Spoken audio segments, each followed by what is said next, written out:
पावसाळा आला की वातावरण बघून प्रत्येकाला कुठंतरी बाहेर जायची इच्छा नक्कीच होते।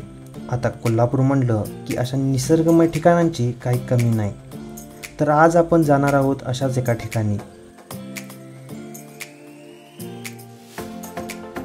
मसाई पठार हे कोल्हापूरपासून जवळपास 30-35 किलोमीटरवर आहे। हे लोकेशन पन्हाळा किल्ल्याच्या मागं असल्यामुळं पन्हाळा रोडनेच आपल्याला जावं लागतं।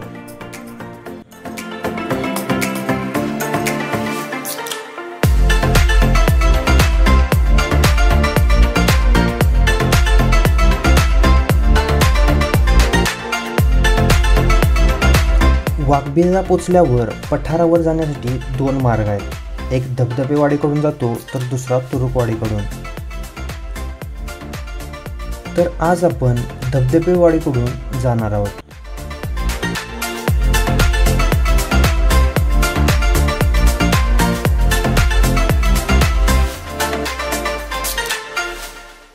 जाताना दिसणारे हिरवेगार डोंगर, छोटी छोटी गावे खूपच भारी दिसतात।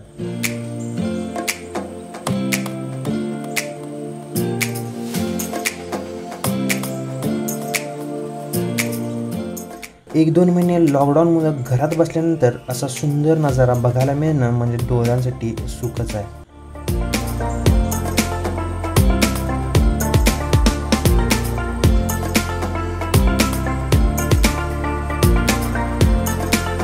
जर तुम्ही हाफ डे ट्रिप प्लॅन करत असाल तर हे ठिकाण एकदम बेस्ट आहे।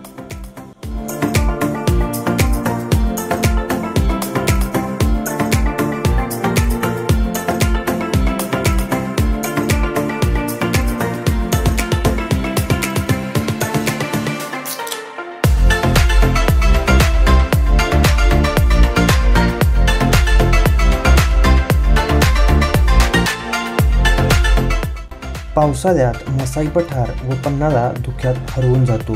जर हे तुम्हाला अनुभवायचं असेल तर जून-जुलै महिन्यात या ठिकाणांना जरूर भेट द्या।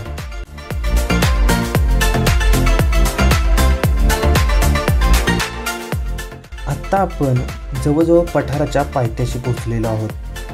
पठारापर्यंत यायचा रस्ता एकदम सुस्थितीत असल्यामुळं प्रवासात जरासुद्धा अडचण आलेली नाही।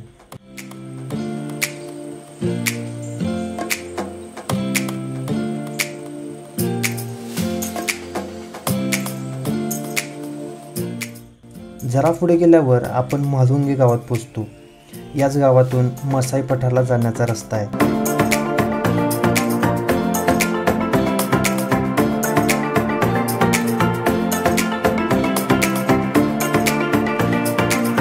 पठाराच्या एंट्रन्सलाच एक माहिती बोर्ड आहे।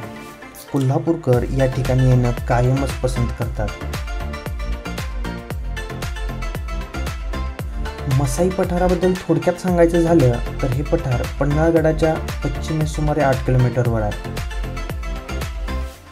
पन्हाळ्याच्या पुसाटी बुरुजावरून या पठाराचं एकदम जबरदस्त दृश्य अनुभवायला मिळतं। जर कधी तुम्ही पन्हाळ्यावर गेलात तर पुसाटी बुरुजावरून या पठाराचं दृश्य बघायला विसरू नका। हे जे मसाई पठार आहे हे 7 पठारांचे मिळून बनलेलं आहे। या पठाराचं एकूण क्षेत्र जवळजवळ 900 एकर आहे आणि मसाई पठारावर मसाई देवीचं मंदिर असल्यामुळं या देवीच्या नावावरून मसाई पठार असं हे नाव पडलं। गावकऱ्यांकडून असं समजलं की विजयादशमीला येथे खूप मोठी यात्रा भरते। मसाई मंदिराच्या उत्तरेस गुहा असून त्यांना पांडवदरा असं म्हणतात। याच ठिकाणी 2 मोठ्या व 3 लहान गुहा असून एक भुयारी मार्ग देखील आहे। मोठ्या गुहेत एक पडवी, एक मोठे माजघर व आत एक छोटी खोली असून गोलाकार स्तूप सुद्धा तुम्हाला बघायला मिळेल। मसाई पठार हे जैवविविधतेने संपन्न असून पावसात विविध रंगी फुलांनी बहरून जातं। सीतेची आसवे, सोनकी यासारखी बरीच फुले या पूर्ण पठारावर आढळतात। याच पठारावर माळ टेटवी व धाविक यासारखे पक्षी सुद्धा आढळतात। जर वेळ मिळाला तर असे हे दाट धुकं आणि जोरदार पाऊस व असा हा स्वर्गीय नजारा पाहण्यासाठी या ठिकाणी जरूर भेट द्या आणि या चॅनलला सबस्क्राईब करायला विसरू नका। Thanks for watching.